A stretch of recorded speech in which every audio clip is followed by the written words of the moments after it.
अस्सलाम वालेकुम गाइस। उम्मीद करता हूँ आप लोग दुनिया में जहाँ भी मौजूद हैं खैरियत से हैं, खुश हैं और आपकी ज़िंदगी बेहतर गुजर रही है।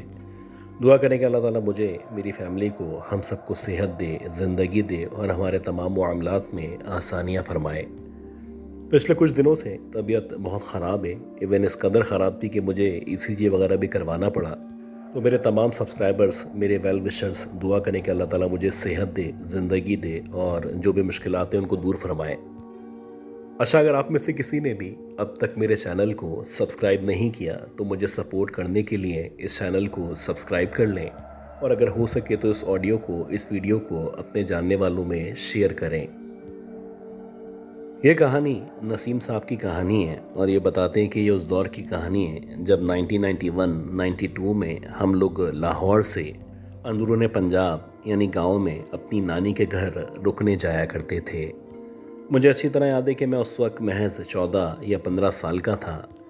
जैसे कि आमतौर पे बच्चे अपनी नानी, अपनी दादी के घर रुकने जाया करते हैं, वैसे ही मैं सर्दियों की छुट्टी में ख़ास तौर पे वहाँ पे रुका करता था। वैसे हमारी नानी की एक बहुत बड़ी हवेली थी और उसके अतराफ़ में कुछ गांव के घर मौजूद थे। और अगर आप उस एरिया से या उस गांव से थोड़ा सा बाहर निकलें तो चारों तरफ खेत ही खेत मौजूद थे। अब हम क्योंकि शहर के रहने वाले थे, हमें शहर की आदत थी, तो अक्सर ऐसा होता था कि जब हम नानी के घर जाते तो नानी के घर वाले मामू या मेरे कज़न्स वगैरह रात को 9-10 बजे सो जाया करते थे। पहले तो मैं कोशिश करता कि कोई नॉवल वगैरह पढ़ लूँ या अखबार पढ़ लूँ या किसी भी तरीके से अपना टाइम पास करने की कोशिश किया करता था। लेकिन फिर आहिस्ता आहिस्ता करके मैंने अक्सर ऐसा होता कि रात के औकात में बाहर निकलना शुरू कर दिया। जब मेरी नानी वगैरह, मामू ये सारे घर वाले सो जाया करते तो मैं चुपके से बाहर निकलता और क्योंकि मेरी नई नई सिगरेट पीने की आदत पड़ी थी तो मैं एक आध सिगरेट पीने के बाद वापस आ जाया करता। वैसे ही कुछ उस रात हुआ। वो एक सर्द तरीन रात थी और आप कह सकते हैं कि शायद सर्दी की वजह से मुझे सिगरेट की तलब बहुत ज़्यादा महसूस हो रही थी। मैंने अपने आप को पैक किया, यानी शॉल वगैरह उड़ी, टोपा वगैरह पहना और हाथ में सिगरेट लेके बाहर निकल गया। मेरा ख्याल था कि मैं किसी ऐसी जगह पे जहाँ पे कोई मौजूद ना हो, वहाँ जाके सिगरेट पीऊँगा। सिगरेट पीने के बाद कुछ देर वहाँ पे खड़ा होके वापस आ जाऊँगा। इत्तेफाक से इन खेतों के सामने चलते चलते मुझे एक टीला नुमा जगह दिखाई दी और जब मुझे वो ऊंची सी जगह नज़र आने लगी तो मैंने सोचा कि मैं वहाँ जाके बैठ जाता हूँ। वहाँ पे बैठ के कुछ देर सिगरेट वगैरह पी के वहाँ से वापस चला जाऊँगा। अब जैसे ही मैं उस टीले के ऊपर चढ़ने लगा तो मुझे ऐसा लगा कि टीले के दूसरी तरफ कोई बैठा हुआ है। बज़ाहिर दिखने से ऐसा लग रहा था जैसी कोई औरत है जिसने कोई शादी वगैरह का ड्रेस पहन रखा है और इस अंधेरे में भी उसके जिस्म के ऊपर जो ज़ेवरात वगैरह मौजूद थे या उसके जो कपड़े थे वो आप कह सकते हैं कि बहुत ज़्यादा चमक रहे थे या उन पे जब चांद की रोशनी पड़ रही थी तो वो दूर से ही चमकते हुए दिखाई दे रहे थे। मेरा ख्याल था कि इस लड़की ने शायद हरे कलर का बहुत ही खूबसूरत सा जदीद लिबास पहन रखा था और बज़ाहिर जब मेरी उसके हाथों, उसके पैरों पे नज़र पड़ी तो वो बहुत ज़्यादा गोरी, साफ़ सुथरी लड़की दिखाई दे रही थी।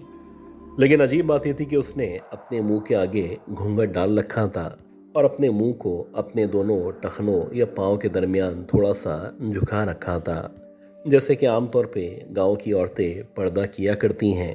वैसे ही कुछ अंदाज था उसका, जैसे कि वो मुझसे पर्दा करना चाहती है।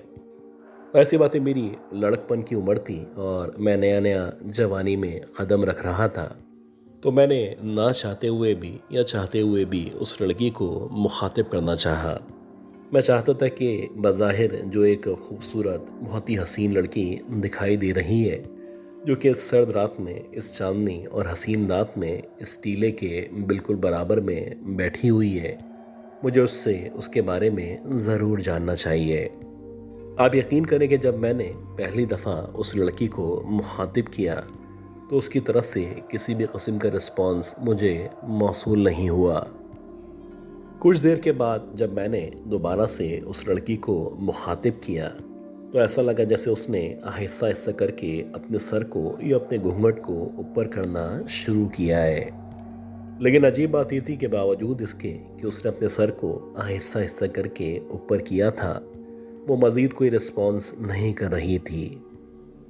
एक अजीब सी बात थी, एक अजीब सी बेचैनी थी, या आप कह सकते हैं कि एक एहसास कमतरी था कि बिलाखिर ये लड़की ना ही मुझे कोई लिफ्ट करा रही है, ना ही मुझे मेरी बातों पे कोई रिस्पॉन्स दे रही है, बल्कि अब हर गुज़रते हुए लम्हे के साथ साथ मुझे महसूस हो रहा था जैसे मेरा वहाँ पे मौजूद होना बेमानी है।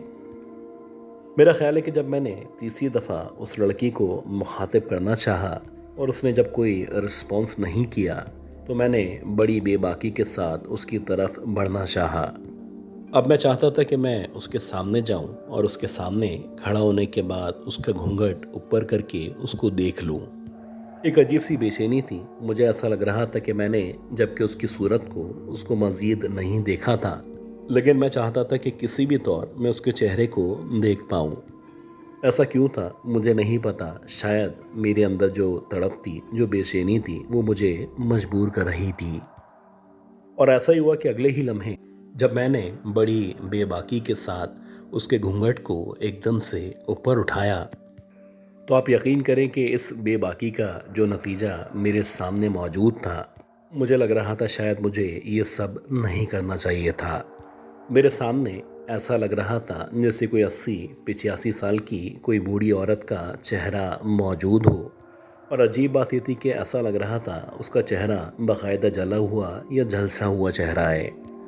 इससे ज़्यादा हैरान कुन बात ये थी कि उसकी जो आंखें थीं मुकम्मल तौर पे सफ़ेद हो चुकी थीं, या आप कह सकते हैं कि उसकी जो आई बॉल्स थीं ये सफ़ेद दिखाई देना शुरू हो चुकी थीं। बस ये वो लम्हा था जिस लम्हे मैंने बमुश्किल अपने आप को उस टीले से नीचे की तरफ गिराया है तो मुझे अपनी गलती का मुकम्मल तौर पे एहसास हो चुका था। लेकिन देखते ही देखते उस लड़की ने ना सिर्फ मेरी तरफ बढ़ना शुरू किया, बल्कि अब मुझे लग रहा था ये जो भी मखलूक है, जो कि शायद एक चुड़ैल थी, इस मखलूक से मेरा बचना तकरीबन नामुमकिन होगा। सिर्फ एक ही अच्छी बात थी और वो ये थी कि मेरे पास आग जलाने के लिए माचिस की डिब्बी मौजूद थी। मैंने गए वक्तों में अपने बड़ों से, अपने बुज़ुर्गों से सुन रखा था कि अगर आप इस तरह की मखलूक़ात को आग दिखाएं या आग जला दें तो वो इस आग से या इस तरह की चीज़ों से भाग जाया करती हैं। और ऐसा ही हुआ कि मैंने जल्दी से सामने जहाँ पे कुछ खुश्क घास मौजूद थी वहाँ पे एकदम से माचिस के ज़रिए आग लगा दी। अब जैसे ही वो आग लगी तो उस आग को मैंने मज़ीद बढ़ाया, उसमें और कुछ चीज़ें डाली और फिर एक डंडी उठा के, एक लकड़ी उठा के उसमें भी आग लगाना शुरू कर दी। अल्लाह जानता है कि ये 2-3-4 मिनट मैं वहीं पे खड़ा रहा, लेकिन अच्छी बात ये थी कि वो जो भी मखलूक थी वो इस आग को देखने के बाद वहाँ से गायब हो चुकी थी। अब मेरे हाथ में वो लकड़ी मौजूद थी जिस लकड़ी में आग जल रही थी, और मेरा सिर्फ एक अल्लाह ताला पे आसरा था कि वही मुझे बचाने वाला है। जैसे तैसे करके जब मैं अपनी नानी के घर वापस पहुंचा तो अल्लाह का शुक्र है कि वहाँ पे मेरे मामू मेरे मुंतज़िर थे।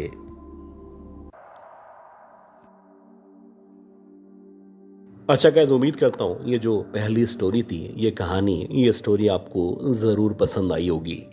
अब हम चलते हैं आज की दूसरी बहुत ही खौफनाक कहानी की तरफ, और मैं उम्मीद करता हूँ कि आपने अब तक इस ऑडियो को, इस वीडियो को लाइक ज़रूर कर दिया होगा। ये स्टोरी हमें आसिफ साहब ने इंटीरियर सिंध से शेयर की है। ये बताते हैं कि बेसिकली इनका जो ताल्लुक़ है वो एक छोटे से गांव से है, और ये जो गांव है ये सकरंड से तकरीबन आप कह सकते हैं कि 200-250 किलोमीटर के फासले पे मौजूद है। अगर आप आज की बात करें तो वहाँ पे तकरीबन 600-700 लोगों की आबादी है, लेकिन ये जिस दौर की बात है, यानी जिस टाइम का किस्सा है, उस दौर में वहाँ की आबादी महज 200-300 लोगों पे मुश्तमिल थी। ये बताते एक छोटा सा गांव था, वहाँ पे ना ही लाइट मौजूद थी, ना ही वहाँ पे बुनियादी इंतज़ामात थे। अगर आप सड़कों की बात करें तो वहाँ पे जो सड़कें हुआ करती थी वो कच्ची पक्की हुआ करती थी। अब जाहिर सी बात है, हम गांव के लोग थे, छोटी मोटी ज़मीन हमारे पास मौजूद थी, और हमारे जो भी आबा व अजदाद थे वहाँ पे खेती बाड़ी के ज़रिए अपना गुज़रो औकात किया करते थे।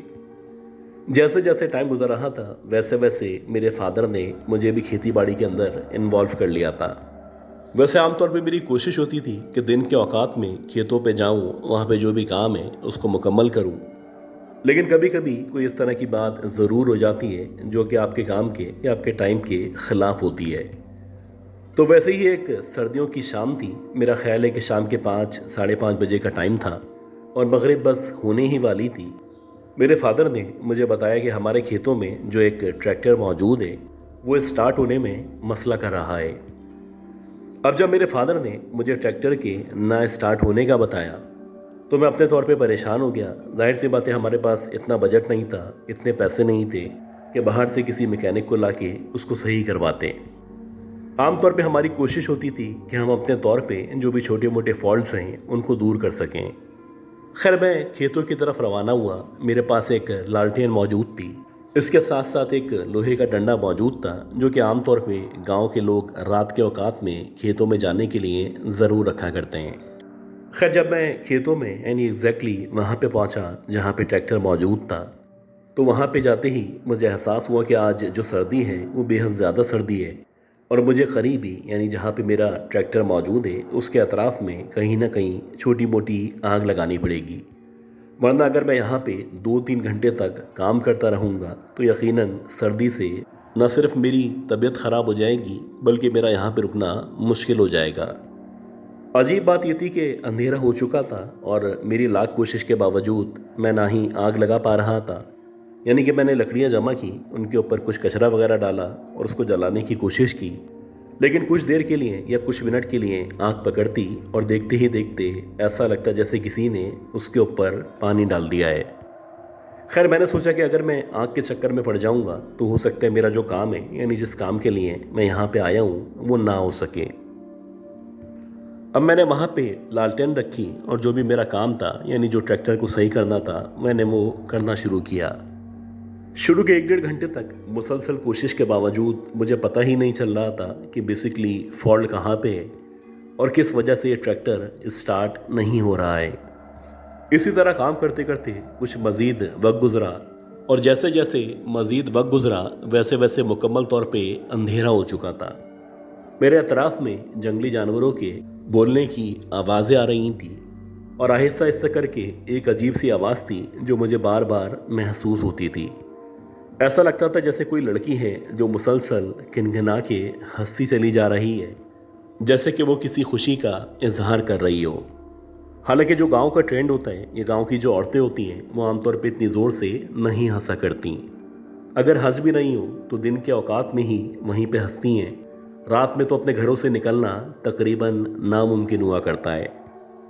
शुरू शुरू में ये जो आवाज़ थी ये सिर्फ हंसने की आवाज़ थी, लेकिन आहिस्ता आहिस्ता करके मुझे ऐसा लग रहा था जैसे मेरे अतराफ़ में किसी के चलने की आवाज़ आना शुरू हो चुकी है। कोई मुसलसल मेरे अतराफ़ में ना सिर्फ चक्कर काट रहा था बल्कि बाकायदा मुझे ऐसा लग रहा था जैसे कोई भारी वजूद बार बार ज़मीन पे अपने कदमों को मारता चला जा रहा है। अब यहाँ तक जो बात थी बिल्कुल ठीक थी, लेकिन उसके बाद ऐसा हुआ कि जो कुछ मेरे लिए खौफ का बाइस बना। अब मुझे बाकायदा पायल और घुंघरू की आवाज़ आना शुरू हो चुकी थी और ऐसा लग रहा था कोई ऐसी हस्ती जिसे आप नादीदा हस्ती कह सकते हैं मेरे अतराफ़ में मुसलसल ना सिर्फ घूमती चली जा रही है बल्कि जैसे जैसे वो ज़मीन पे कदम रख रही है वैसे वैसे पायल या घुंघरू की आवाज़ आना शुरू हो चुकी है। अब जहाँ जहाँ से पायल या घुंघरू की आवाज़ आती थी मैं मुसलसल वहाँ पे देखता था। मेरी कोशिश होती थी कि आखिर ये कौन औरत है जो मेरे साथ मजाक कर रही है, मुझे पता चल सके और मैं उस औरत को जान सकूं। लेकिन आप यकीन करें कि तकरीबन 10-15 मिनट तक ये सिलसिला चलता रहा। ना ही मुझे उस औरत का कुछ पता चला और ना ही मुझे वो औरत नज़र आई। अब जबकि मैं मुकम्मल तौर पे मायूस हो चुका था और मैंने अपने काम पे फोकस करना शुरू कर दिया था तो इसी दौरानिए में मुझे ऐसा लगा मेरे पीछे की तरफ से कोई चलता हुआ मेरी तरफ आ रहा है।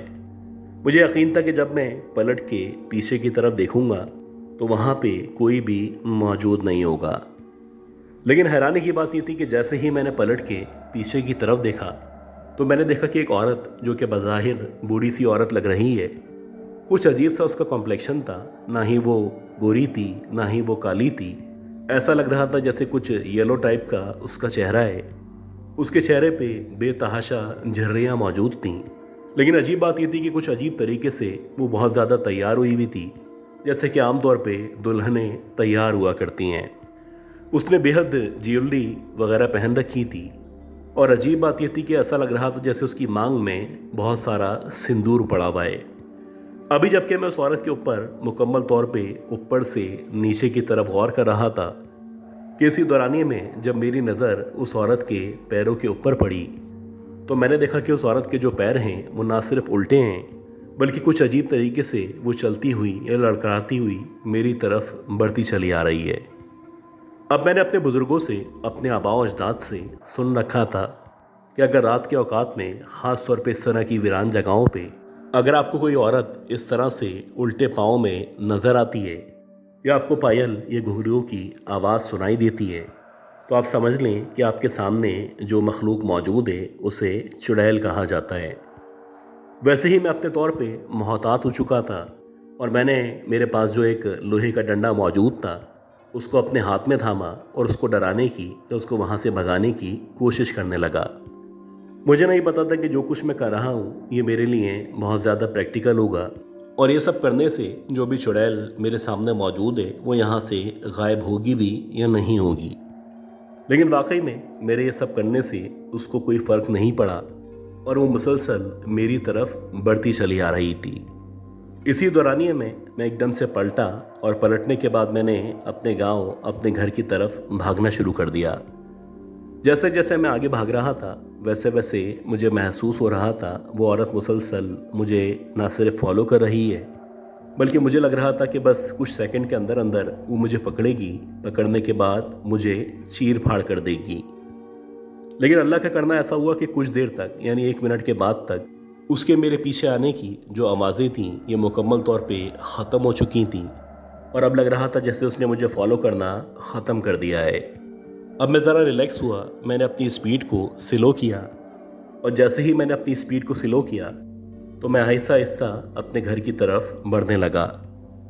लेकिन अजीब बात ये थी कि जैसे ही मैं अपने घर के एग्जैक्टली सामने वाले एरिया में पहुंचा तो मैंने देखा कि जहाँ पे हमारे घर का दरवाज़ा मौजूद है उस दरवाजे के साथ जो एक बड़ा सा बरगद का दरख्त मौजूद है वो औरत उस दरख्त के नीचे खड़ी हुई है। कुछ अजीब तरीके से शैतानी अंदाज में वो मुझे देख के मुस्कुरा रही थी, जैसे कि मेरी बेबसी का या मेरे फंस जाने का मजाक उड़ा रही हो। बस मुझे इतना याद है कि उस औरत ने दोबारा से मेरी तरफ बढ़ना शुरू किया है और जैसे ही उस औरत ने मेरी तरफ बढ़ना शुरू किया है तो आहिस्ता आहिस्ता करके मेरी आंखों के सामने अंधेरा आना शुरू हो चुका था।